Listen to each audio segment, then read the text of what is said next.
So amo nang gi-picturean mga ka-vlogs ang mga printed copies na mo nga mong i-release karon kay kuan man para at least wala na say pending nga mga printed copies unahan.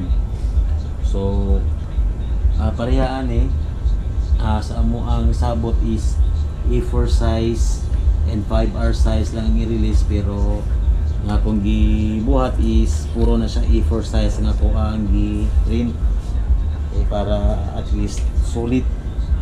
Bahala og medyo tagilid ta sa ato ang ginansya, pero at least solid sa ato ang mga client. And ang kabag-o sa paper ana is 260 GSM and waterproof na po na siya. Yung atong gigamit na ink is pigment ink, which is dili siya mo fade. So waterproof and non-fade na ni siya nga mga printed copies mga ka-vlogs. So mo ni siya ang sa Tabango Central School grade 6 and kinder students. So supposedly ang family picture is 5R, and then ang solo sa bata is ang A4 size, pero ato na siyang gihimong A4 size tanan para solid, para at least walay masulti ang ato ang customer. Do na delayed ta sa ato ang pag release kay medyo busy gid kayo mga ka-vlogs, kay dili raman kini nga ato ang giasikaso, naghan man ta giasikaso pod, pero mo release gid ta basta naa na tay time sa pagtrabaho na kay unsaon na po namo ni nga dili man imo inyo ha man so amo gining i-release inyo ha.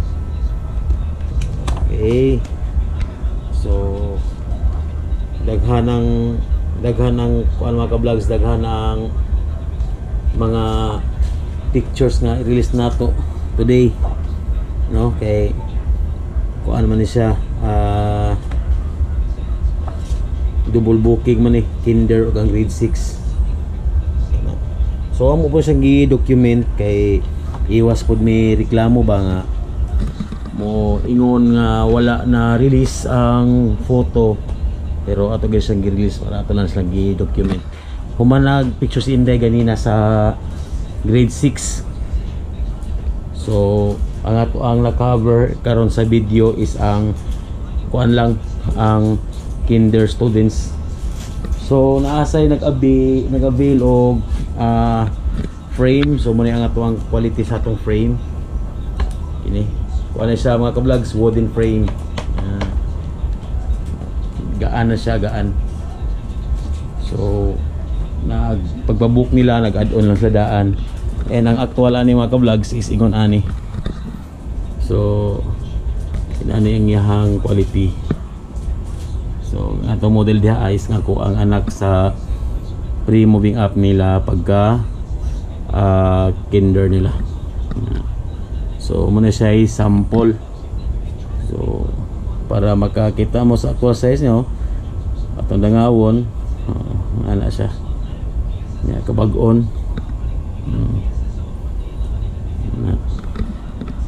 So napatay daghang mga i-release nga mga photos, mga printed photos kini.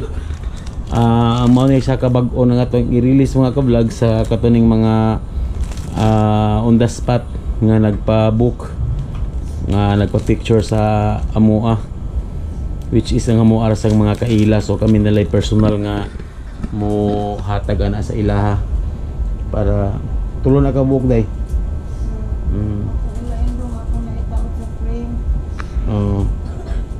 Pero basin ganahan sila og kanang ang family photo. Nako ta ba nga sila na lang untay mo taod ba. Okay, at least may pangitang asa ang frame. Nga naa.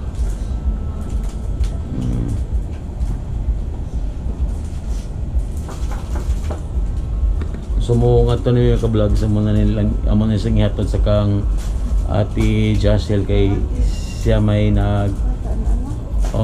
nag-book sa amo ani, siya may nangitag client, siya may nagda sa amo ani sa amo ang booking.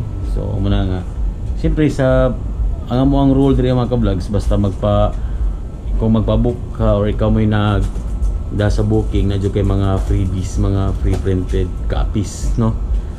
So expect na lang nga nagay dekang printed ang mga nagpa-book sa mo ni or ang sa booking. So that's it mga ka-vlogs. See you on my next video. Bye bye. So as I said mga ka-vlogs, so kini si tata mo ni siya nagda sa booking. So muna iyang mga freebies guys, diba? Puro na siya A4 size. So na ay complete family, na ay solo sa ni Bunsoy, solo ni ate. So daghan na siya mga kuan dia muna sa iyang freebies. So alams na pag kamo maoy magdala sa booking, so inani ang ako ang freebies sa inyo mga ka-vlogs. So dili ko magtipid-tipid nga 5R, 3R, 4R. Puro gina sa A4.